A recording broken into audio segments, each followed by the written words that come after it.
Welcome back, students, again in my YouTube channel. Hope you are excited about the last and third part of this chapter. We already completed two parts, and it is my humble request kindly subscribe my YouTube channel and share it with your friends and relatives. Let's start today's study. Today we will study about the measure adopted by the government to remove poverty and unemployment. Then poverty and unemployment are related concern. अगर आप unemployment वाले problem को दूर कर देते then automatically poverty will remove the poverty due to unemployment in our country. तो और poverty elevation program, these program and schemes launched by government also known as poverty elevation program. In short, sometime we called it PAP, poverty alleviation programme. So आप confuse ना हो, कई बार इस तरीके से भी पूछा जाता है. So let's start.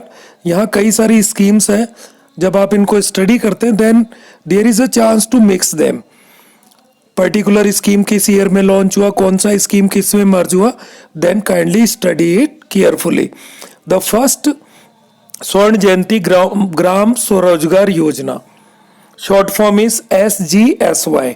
अब इसमें ग्राम लग गया देन श्योर ये ग्रामीण रोजगार से रिलेटेड होगी, ये रूरल पॉवर्टी से रिलेटेड होगा. To remove poverty from the rural areas, Swarna Jayanti Gram Swarozgar Yojana was launch in villages in April 1999. ये अप्रैल 1999 में लॉन्च हुआ था, ये आपको याद रखना है. It replace the earlier programme like integrated rural development programme, IRDP को इसने रिप्लेस किया. And training of rural youth for self employment TRYSEM, इन दोनों को उन्होंने रिप्लेस किया. तो ये क्वेश्चन तैयार हो जाते हैं आपके पास. यहाँ बॉक्स में आप देख लेते हैं, ये वेरी इंपॉर्टेंट है. बॉक्स का मैं बता दूं, 3 जो डायमेंशनल जो अटैक है on poverty, 3 major programme for improving the food and nutritional status. यह 3 डायमेंशनल जो अटैक ऑन द फूड है, उसमें एक तो आपका PDS सिस्टम हो गया जिसमें फेयर प्राइस शॉप है, जिसमें गवर्नमेंट हाई सब्सिडाइज रेट पे पुअर जो है BPL परिवार को फूड जो है फूड ग्रेन गेहूं चावल प्रोवाइड करता है. सेकंड है इंटीग्रेटेड चाइल्ड डेवलपमेंट स्कीम, और थर्ड मिड डे मील जो कि गवर्नमेंट स्कूल में दिया जाता है, वो डेली बदल के दिया जाता है न्यूट्रिशनल वैल्यू के लिए. नेक्स्ट आता है national social assistant programme. This is a scheme initiated by the central government offering social assistance to the elderly people to form the monthly pension. ये मंथली पेंशन दिया जाता है ओल्ड एज लोगों को. And the old age pension is not calculated, ये not added while we are calculating national income. आपने पढ़ा होगा मैक्रो इकोनॉमिक्स में. नेक्स्ट पॉइंट है destitute woman and the widows are also recovered under this scheme. तो इसमें window और destitute जो वुमेन्स है उनको भी शामिल किया गया है. नेक्स्ट जो प्रोग्राम, ये जो आपका स्वर्ण जयंती योजना थी, इसके बारे में under this programme a large number of small enterprise were establish in rural area. Under this scheme, कौन सी स्कीम में, फर्स्ट वाला आपके पास है SGSY, स्वर्ण जयंती ग्राम स्वरोजगार योजना. इसमें गांव में जो रूरल एरिया थे वहाँ एंटरप्राइजेस जो थे वो इस्टेब्लिश किए गए. The small enterprise were organise as individual enterprise as well as on collective basis as self help group. यहाँ पे जो स्मॉल एंटरप्राइज क्रिएट किए गए वो SHG ग्रुप, जिसमें 15 से 20 मेंबर होते हैं. ये अपना पर्टिकुलर जो एक अमाउंट होता है, फिक्स अमाउंट पर मंथ जमा करवाते हैं. In 2011-12, SGSY scheme was restructured into National Rural Livelihood Mission, और 11-12-2000 में इसको NRLM में रीस्ट्रक्चर कर दिया गया है. तो ये भी पॉइंट टू बी नोटेड वाली बात है, आपको याद रखना है. नेक्स्ट जो स्कीम आती है national rural livelihood mission NRLM, तो ये आपका 11-12 में स्टार्ट हुआ. This scheme is also known as Aajeevika, इसको आजीविका बोला गया है. In the first phase this scheme was implemented in 150 districts in year 2012-13. 12-13 में इसको 150 डिस्ट्रिक्ट्स में लॉन्च किया गया. The scheme was expanded to another 150 district by 1415 और 1415 में इसको बढ़ा के 300 डिस्ट्रिक्ट मतलब अनदर 150 डिस्ट्रिक्ट के लिए लॉन्च किया गया and by the end of 2016-17 तक this scheme was extended to whole the country और अब ये पूरे देश में लागू है 2016-17 में। NRLM is expected to provide self employment to 90 lakh pupil और ये एक्सपेक्टेशन देखिए अंडर NRLM 90 लाख पर्सन जो इनको एम्प्लॉयमेंट मिलेगा, जॉब मिलेगा। सेल्फ एम्प्लॉयमेंट की बात हो रही है, गवर्नमेंट नौकरी नहीं, सेल्फ एम्प्लॉयमेंट मतलब आदमी खुद कमा सकेगा, अपने पैरों पे खड़ा हो सकेगा। The programme is now renamed as Deen Dayal Antyodaya योजना। अब इसका नाम दीन दयाल अंत्योदय योजना है। So you can see a lot of MCQ fill in the blanks short question create होते हैं। Which scheme is known as दीन दयाल अंत्योदय योजना? तो NRLM, ये इसका आप लोगो साइड में देख पा रहे हैं। नंबर 3 संपूर्ण ग्रामीण रोजगार योजना SGRY, संपूर्ण ग्रामीण रोजगार योजना वॉज लॉन्च ऑन 1 सितंबर 2001 में लॉन्च हुआ। ये आपको याद रखना है। Jawahar Gram Samriddhi Yojana and employment assurance scheme were integrated into a single योजना।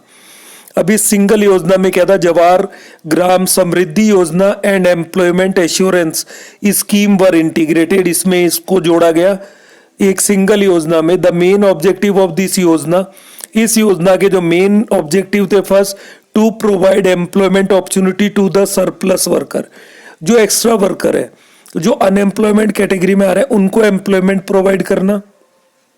First point. Second, to focus on the development of regional economical and social condition, social condition, economical condition और regional जो क्षेत्रीय विभिन्नता है उन सबको डेवलप करना इसका मेन मकसद रहा। थर्ड पॉइंट था to focus on the development of infrastructure, जो इंफ्रास्ट्रक्चर है जिसमें communication, transport, school, banking, hospital, इन सब पे फोकस रहा इसका। This yojana has set a target of creating 100 crore man day for labour, मतलब 100 करोड़ मैन्स के लिए जो लेबर था, काम तलाश करना या उनको प्रोवाइड करना, इसका टारगेट सेट हुआ। However, it has now been summed in MNREGA, अब इसको मनरेगा में समड अप कर दिया गया, शामिल कर दिया गया। जब मनरेगा लॉन्च हुआ तो इस स्कीम को उसमें शामिल कर दिया गया। अब ये सेपरेट प्लान नहीं है, हमें ये भी ध्यान रखना पड़ेगा यहाँ पे। Next you can see the picture, ग्रामीण रोजगार, जैसे ये ईंटों बनाने का काम हो रहा है, ऐसे कामों को वहां पे इन लोगों से करवा के इनको जॉब अपॉर्चुनिटीज दी जाती है या सेल्फ एम्प्लॉयमेंट दिया जाता है। नेक्स्ट नंबर 4 प्रधानमंत्री ग्रामोदय योजना PGY, it was launch in 2001। It aims at improving the standard of living of the rural people by developing 5 important areas। तो इसमें 5 important area को टारगेट बनाया गया। वो थे first health, second primary education, third drinking water, fourth housing and fifth road. इन सभी को बेहतर बना के लोगों को एम्प्लॉयमेंट अपॉर्चुनिटी से जोड़ना इसका मेन टारगेट था। इट इनकॉर्पोरेट 3 प्रोजेक्ट्स, इसके अंतर्गत 3 प्रोजेक्ट चलाए गए। प्रधानमंत्री Gramin Sadak Yojana, it focus was on built all weather roads, पक्की सड़कें बनाना। ऑल वेदर रोड्स का मतलब कि इसके अंतर्गत पक्की सड़कें बनाई गई। By 2007 and all villages have population of 500% and more, ऐसे गांव जहां की जनसंख्या 500 उससे ज्यादा है, उन सभी गांवों को पक्की सड़कों से जोड़ा गया और ये टारगेट लगभग पूरा भी कर लिया गया 2007 में।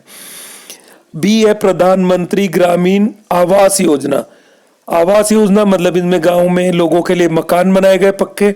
सी प्रधानमंत्री ग्रामीण ड्रिंकिंग वाटर योजना, तो इस प्रधानमंत्री ग्रामोदय योजना में 3 प्रोग्राम जो चलाए गए, ये फर्स्ट आपका, सेकंड आवास का और थर्ड ड्रिंकिंग वाटर का था। नंबर 5 जयप्रकाश रोजगार गारंटी योजना। अब ये रोजगार गारंटी योजना इट मीन्स इसमें रोजगार की गारंटी देने का वादा किया गया।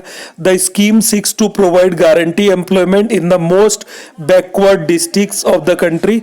भी कंट्री के जो मोस्ट बैकवर्ड डिस्ट्रिक्ट्स हैं वहां पे इनसे रोजगार प्रोवाइड करने की गारंटी दी गई इसी स्कीम में। अब अपने पास एक बहुत ही इंपॉर्टेंट क्वेश्चन आता है, 3 अप्रोचेस टू कॉम्बैट पॉवर्टी, या फिर हम कह सकते हैं 3 डायमेंशन अटैक। मतलब पॉवर्टी पे गवर्नमेंट किस तरीके से 3 तरीके से अटैक करके पॉवर्टी को रिमूव कर सकता है। सो ध्यान से पढ़िएगा, 3 approaches to combat poverty. Number 6 जो स्कीम आता है स्वर्ण जयंती शास्त्री रोजगार योजना। शास्त्री जी हमारे प्रधानमंत्री रहे जिन्होंने जय किसान जय जवान जय किसान का नारा दिया, उन्हीं के नाम पे स्कीम लॉन्च हुई। दिस योजना वॉज लॉन्च ऑन दिसंबर 1 1997। दिसंबर 1 1997 में ये स्कीम लॉन्च हुई। Nehru Rozgar Yojana and prime minister integrated urban poverty eradication programme have been merge with this Yojana. अब इस योजना में कौन से प्रोग्राम मर्ज किए गए, पहले तो आप ईयर याद रखें, नेहरू रोजगार योजना और prime minister integrated urban poverty eradication programme merge हुए स्वर्ण जयंती शास्त्री रोजगार योजना में। The objective of this yojana is to provide self employment और wage employment to urban unemployed और अनएम्प्लॉयड पर्सन। तो इसमें जो सेल्फ एम्प्लॉयमेंट प्रोवाइड करना था किसको, एम्प्लॉयड जो लोग थे, जो पढ़े लिखे लोग बेरोजगार हैं उनको नौकरियां देना इसमें मकसद या टारगेट रखा गया। It include the following 2 programmes. इसमें 2 प्रोग्राम शामिल थे, first urban self employment programme, second urban wage employment programme. Short form याद रखिएगा USEP एंड UWEP, ये कंफ्यूज कर देती है। अगर शॉर्ट फॉर्म से क्वेश्चन को पूछा जाता है then it is very difficult to identify कि कौन सा प्रोग्राम है। आप शॉर्ट फॉर्म भूल जाएं तो लर्न बाय हार्ट वाला मामला है। ज़्यादातर चीज़ें आपको इस चैप्टर में लर्न करनी है। Of the total expenditure of this project, इस प्रोजेक्ट में जो टोटल खर्चा आना था 75% is borne by the central government. मतलब 75% तो गवर्नमेंट का हिस्सा था एंड 25% स्टेट गवर्नमेंट को मिला के करना था। मतलब ये सेंटर और स्टेट का मिला जुला योजना थी। Number 7 prime minister Rozgar Yojana PMRY। The scheme is for provided employment to educate अन। ये जो पॉइंट नंबर 7 है प्राइम मिनिस्टर रोजगार योजना, इसका मतलब इसमें लोन देके आपको सेल्फ एम्प्लॉयमेंट के लिए तैयार किया जाता है। 1 lakh for opening his own enterprise and 2 lakh for other activities, ये लोन दिया जाता है। Now come to the very important question, 3 approaches to combat poverty. Poverty को दूर करने के लिए 3 जो अपने पास तरीके हैं, 3 तरीके हैं जिसको हम बोलते हैं 3 डायमेंशन अटैक ऑन पॉवर्टी। ये एक बहुत इंपॉर्टेंट क्वेश्चन है, 6 मार्क्स का आता है। अगर ये क्वेश्चन आता है आपको ये तीनों क्राइटेरिया को डिटेल में समझाना होगा। Since independent the government has adopted 3 types of approaches to combat poverty in the country. तो फर्स्ट जो परमानेंट सॉल्यूशन है अपने पास पॉवर्टी का वो है growth oriented approach. If our government can increase our GDP at higher level पे, GDP जब जाता है तो पॉवर्टी धीरे धीरे कम होता है, because it will create more and more job opportunities. So it is the permanent solution जो हम ऑलरेडी पढ़ चुके हैं। इसमें GDP ग्रोथ का पहला जो डायमेंशन है वो इस तरीके से पॉवर्टी को अटैक किया जाएगा। सेकंड पॉवर्टी एलिवेशन प्रोग्राम जो कि हम अभी पढ़ रहे हैं। पॉवर्टी एलिवेशन प्रोग्राम जो डिफरेंट योजनाएं सरकार की स्टार्ट हुई हैं ये सपोर्टिंग रोल में, क्योंकि GDP ग्रोथ को आप 1-2 दिन महीने साल में इतना इंक्रीज नहीं कर सकते, हमारी पॉपुलेशन भी बढ़ती जा रही है। So it is a long term goal, काफ़ी लंबे टाइम में ये अचीव होता है। तो सेकंड इसमें आता है poverty alleviation programme and third minimum need programme. जो मिनिमम नीड प्रोग्राम भी गवर्नमेंट द्वारा लोगों के लिए जो BPL फैमिलीज है उनके लिए चलाए जाते हैं। तो अगर ये क्वेश्चन पूछा जाता है 3 dimension attack on poverty, then you have to explain all the 3 in detail. Generally ये क्वेश्चन 6 मार्क्स में आएगा। अगर ये 4 मार्क्स में आता है 3 मार्क्स में तो आप शॉर्ट कर सकते हैं अपने आंसर को। Now come to the point number 8, development of small and cottage industries. Special measures have been taken by the government to develop small and cottage industries with a view to remove poverty and unemployment through the spread of cottage and small scale industry. अब government की ये भी एक scheme रही, small और cottage industries को develop करके अलग अलग जगह पे ज़्यादा जो एम्प्लॉयमेंट अपॉर्चुनिटीज़ को जनरेट किया जाए ताकि इससे पॉवर्टी दूर हो। Point number 8, minimum need programme, जो अभी हमने पढ़ा था इसमें 3 डायमेंशन अटैक में, जो भी आपको स्क्रीन पे नजर आ रहा है। Point number 3, here it is. तो minimum need, point number 9, to raise the standard of the living of the poor, minimum need program was launched during the 5th plan। जो 5th 5-year प्लान था, ये minimum need programme उस time launch किया गया। Minimum needs programme was launched during the 5th plan, ये 5th plan में launch किया गया। The programme covers primary education, इसमें किन चीज़ों को कवर किया गया? पहला प्राइमरी एजुकेशन को यहाँ कवर किया गया, adult education, rural health, rural water supply, road and electrification and housing, इन चीज़ों का इसमें ध्यान दिया गया। And ecological empowerment of the urban slums, तो ये चीज़ें मिनिमम नीड्स प्रोग्राम में हेल्थ, एजुकेशन, इनको ध्यान दिया गया। This is expected to improve the quality of the life of the poor section of the society, और ये उम्मीद जताई गई कि जो पुअरर सेक्शन है हमारे सोसाइटी का, इन सब चीज़ों से उसे काफ़ी लाभ होगा और ये पॉवर्टी इरिडिकेशन में कहीं ना कहीं हेल्पफुल होंगे। Now come to the point number 10, important है। 20 प्रोग्राम, 20 पॉइंट प्रोग्राम है। अंडर दिस प्रोग्राम, इसके नाम से पता है कि 20 पॉइंट्स के अलग अलग एजेंडे पे काम किया गया, इनको भी याद रखना मुश्किल होता है। A new 20 point economic programme was launch on 14 January 1982 with a view to eradicate poverty. This include, इसमें जो 20 पॉइंट्स है मैं इसको पढ़ता हूँ, याद आप रखेंगे।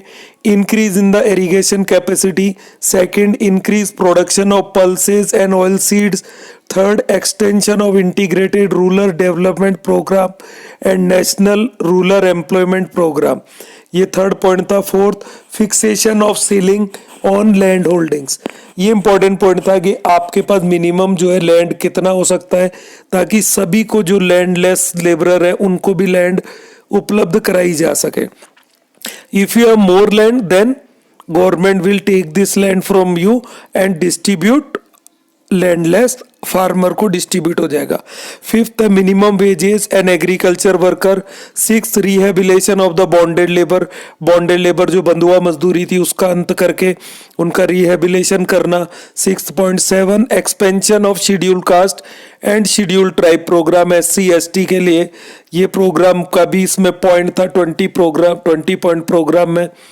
8th, drinking water in village. 9th, provision of house in rural area. Number 10, improvement in slum area, जो स्लम एरिया उनको इम्प्रूव किया जाए।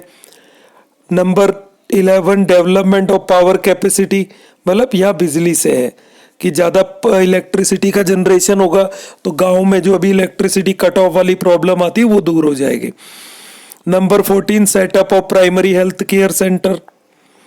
Number 15, welfare programme for women children, के लिए वेलफेयर प्रोग्राम भी यहाँ रखे गए। Number 16, primary education for children between 16 to 14 year, ये एलिमेंट्री एजुकेशन वाला था, इसको भी कंपलसरी इस में बनाया गया। 17, expansion of public distribution system and fair price shop, जो PDS सिस्टम में जो कॉम्प्लिकेशन है उसको दूर करके उसको सिंपल बनाया गया। 19, checking of generation of black money, काला धन जो बढ़ता जा रहा था उसको भी ध्यान में यहाँ रखा गया under this programme. And 20 point, efficient management of public sector industrial unit, जो पब्लिक सेक्टर में इंडस्ट्रियलाइजेशन हुआ, इंडस्ट्रीज आती हैं वहां भी कहीं ना कहीं चेक रखा गया। तो दीज आर द 20 पॉइंट्स, इसमें आपको काफी याद करना पड़ेगा। Hope you will remember it by heart. Question point number 11, Mahatma Gandhi national rural employment guarantee act, मनरेगा जिसको बोलते हैं। Under this act all those who are willing to undertake unskilled manual work, मतलब अनस्किल्ड, जो पर्सन अनस्किल्ड है वो सिर्फ मजदूरी कर सकते हैं, उनके लिए यहाँ एश्योरेंस रखा गया एम्प्लॉयमेंट का। at the minimum wage at offered employment for minimum period of 100 days. Starting में इसको 100 डेज का रखा गया था out of 365 days in a year, बाद में इसको बढ़ा के 150 डेज कर दिया गया है. तो आप इसके लेटेस्ट जो भी इसी स्कीम के बारे में पढ़ लें. Those seeking employment are to report in those rural areas. जिनको जॉब चाहिए उनको यहाँ रिपोर्ट करना होता था. This programme is becoming extremely popular in rural area. गांव में काफी ये प्रसिद्ध हुआ, प्रचलित था. According to the one estimate the total number of the individuals who have benefited from this programme has rise. तो इससे लाभ प्राप्त करने वाले लोगों की संख्या 6.22 करोड़ से जो 14-15 में था 7.77 करोड़ 18-19 में हुआ. सो श्योर ये काफ़ी फायदेमंद स्कीम रही गांव के इलाकों में. ऐसे मैनुअल वर्कर्स को काफ़ी इससे जॉब की गारंटी मिली भी. अगर साल में 365 डेज में से 100 डेज 150 डेज यहाँ गवर्नमेंट एश्योरेंस दे सकती है, तो ये काफ़ी हेल्पफुल होगा उनके लिए. Point number 12, micro unit development reference agency bank मतलब मुद्रा बैंक जो है. The government has set up Mudra bank in April 2015. It's objective is to meet credit needs of micro enterprise and self-employed person. Under Mudra Yojana, a micro enterprise is entitled for loan up to 10 lakh per unit. तो यहाँ 10 लाख तक का loan देने का इसमें प्रावधान रखा गया मुद्रा बैंक में. So all these 12 points are really very important. आप इसको पढ़ें, अपने नोट्स बनाएं, and if you are facing any problem then you can ask anytime in comment section. Now come to the poverty alleviation program, a critical assessment. इसका एक analysis हम करेंगे. Study conducted to evaluate the performance of PAP. क्या ये जो योजनाएं थी ये काम कर रही हैं, इनमें किस तरीके से इम्प्रूवमेंट हुआ है. So let's study. First point अपने पास यहाँ आता है, percentage of population below poverty line has declined. जो परसेंटेज था बिलो पॉवर्टी लाइन वो धीरे धीरे कम होने लगा. फ्रॉम 46% जो था 1973-74 में टू 21.9% 11-12 में हुआ. तो ये डेटा आप याद रखें. ये due to poverty alleviation programme हुआ. Second, wage rate has tended to rise over time.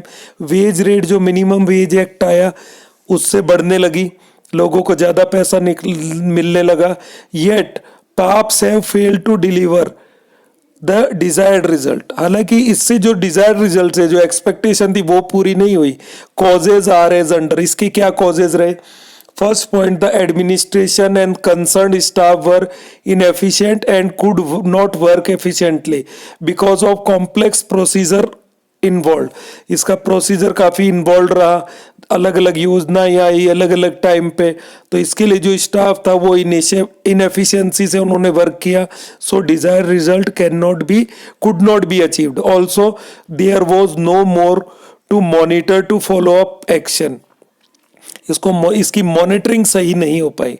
Second point, those in charge of programme favoured the educated rich and resourceful person और एज अगेंस्ट द पुअर. जो इनके programme के in charge थे उन्होंने जो richer section था इन में भी उनका फेवर किया, पुअर सेक्शन के फेवर में नहीं थे. मतलब कहीं ना कहीं पुअर सेक्शन को अवॉइड किया गया जो भी इंचार्ज थे प्रोग्राम के उनके द्वारा. Third point, remote areas and the poor house hold located in the interior of the villages were neglected. जो डीप अंदर गांव में जाके जो ढाणियां होती है गांव में, उन ऐसे दूर दराज इलाकों को इसमें नजरअंदाज कर दिया गया. ये भी एक रीजन रहा कि डिजायर्ड रिजल्ट नहीं मिल पाए. Owing to the constraint of accessibility, क्योंकि इन दूर इलाकों में जाना पॉसिबल कई बार नहीं हो पाता. प्रॉपर ट्रांसपोर्टेशन, पक्की सड़कें नहीं है, कच्चे रास्तों से जाना पड़ता है, तो बेनिफिट इन प्रोग्राम के वहां तक नहीं पहुंच पाए. नंबर फोर्थ पॉइंट है illustrations that were needed to provide facilities like institution that were needed to provide facilities like credit, marketing etc were not very supportive. जो भी इसके इंस्टीट्यूशन थे वो सपोर्टिव नहीं थे. Number 5, definition of poor was not clear to many. कि India में poor होने की डेफिनेशन ही क्लियर नहीं थी जब ये प्रोग्राम लॉन्च हुए। As a result many non poor took advantage, तो गरीबों का जो मिलने वाला फायदा था वो नॉन पुअर्स ने ही ले लिया उस time. Number 6 point, power groups in the villages started exercising control over the delivery mechanism of the poverty alleviation program। poverty alleviation program में जिन भी सामानों की जो डिलीवरी गांव में होती थी उस पे जो गांव के पावरफुल ग्रुप्स थे जो डोमिनेटिंग नेचर के थे उन्होंने अपना कंट्रोल किया। As a result there was a large scale leakage in the delivery package and the poor received only a fragment of aid empire for them. तो उसका एक कुछ हिस्सा ही उनको मिल पाया। ये इंडिया में एक बड़ी प्रॉब्लम रहती है, जैसे गवर्नमेंट कुछ हेल्प के लिए भेजती है तो उसको बीच में ही कहीं ना कहीं लोग खा पी जाते हैं। जैसे एक फेमस स्पीच राजीव गांधी ने दिया था कि अगर हम 1 रुपया भेजते हैं तो गरीबों तक 10 पैसे ही डेवलपमेंट स्कीम के लिए खर्च हो पाते हैं। तो unfortunately number 7 point, the PAPs were largely govern sponsored programme and lagged participation of the people.